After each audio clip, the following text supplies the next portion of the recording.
Pasal ke-157. Lanjutan kisah seorang buta itu.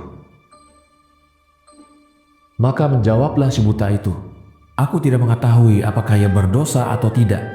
Yang ku ketahui yaitu bahwa aku ini tadinya buta, kemudian aku dicelikkan olehnya." Kaum Farisi itu tidak mempercayai itu. Dari itu mereka katakan kepada kepala imam, "Utuslah seorang untuk memanggil ayah dan ibunya, karena mereka berdualah yang akan menceritakan kepada kita apa yang sebenarnya." Lalu diundanglah ayah bunda orang tersebut. Setelah kedua orang itu datang, ditanyalah oleh kepala imam. Katanya, "Apakah orang ini anak kamu berdua?" Keduanya menjawab, "Ya, betul, dia anak kami." Kepala imam menanyakan, "Dia mengatakan bahwa dia dilahirkan buta dan sekarang ia delik. Bagaimanakah kejadian itu?"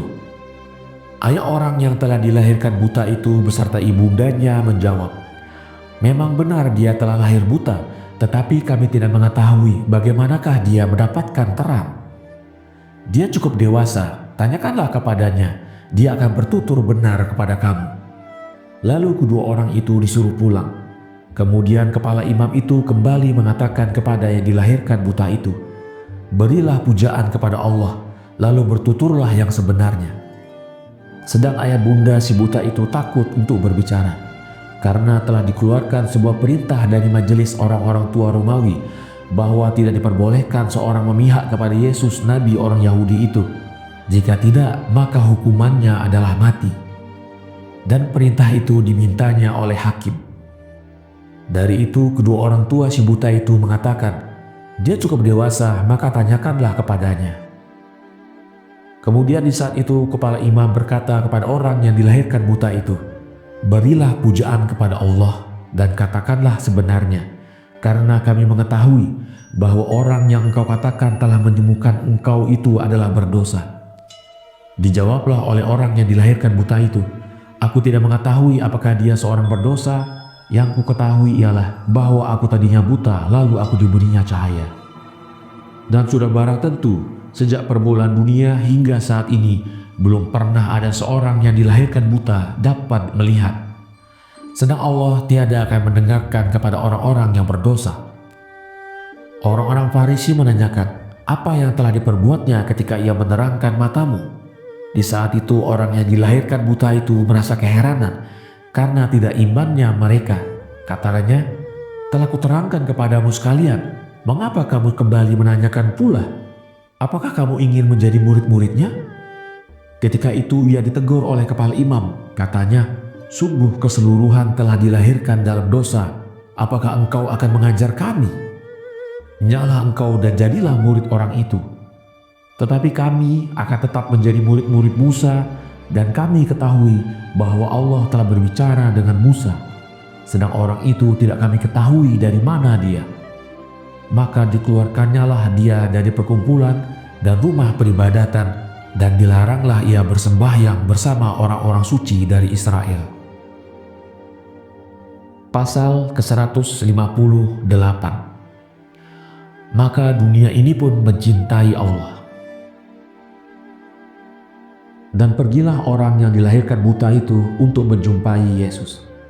Maka dihiburlah dia oleh Yesus. Katanya, "Sungguh engkau tidak diberkahi di zaman manapun sebagaimana engkau sekarang, karena engkau diberkahi oleh Tuhan kita yang telah berfirman melalui nabinya Daud bapa kita tentang orang-orang yang dikasihinya di dunia ini. Firman-Nya, mereka mengutuk dan aku memberkahi.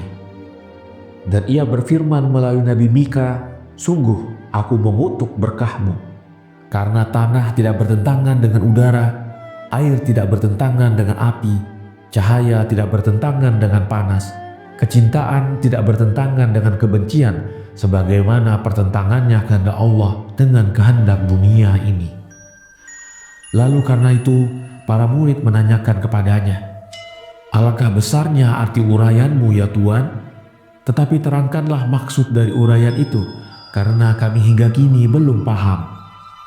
Yesus menjawab, "Apabila kamu mengenal dunia, akan kamu lihatlah bahwa sesungguhnya aku telah berkata benar. Dan begitulah pula kamu akan mengetahui kebenaran pada setiap nabi. Jika demikian, ketahuilah bahwa di sini ada 3 macam alam tercakup dalam satu nama. Pertama yang menunjukkan kepada langit-langit, bumi dengan air, udara dan api, serta segala sesuatu yang di bawah tingkatan manusia, maka alam itu dalam segala sesuatu mentaati kehendak Allah. Seperti yang dikatakan oleh Daud, Allah telah mengaruniakan kepada semua itu satu perintah yang tidak dilampaui mereka. Kedua, menunjukkan kepada semua manusia, sebagaimana rumah si Anu itu tidaklah menunjukkan kepada dinding-dindingnya, tetapi kepada keluarga. Maka dunia ini pun mencintai Allah, karena mereka dengan tabiatnya sendiri merindukan kepada Allah menurut tabiatnya, kendati pun mereka telah sesat dalam mencari Allah.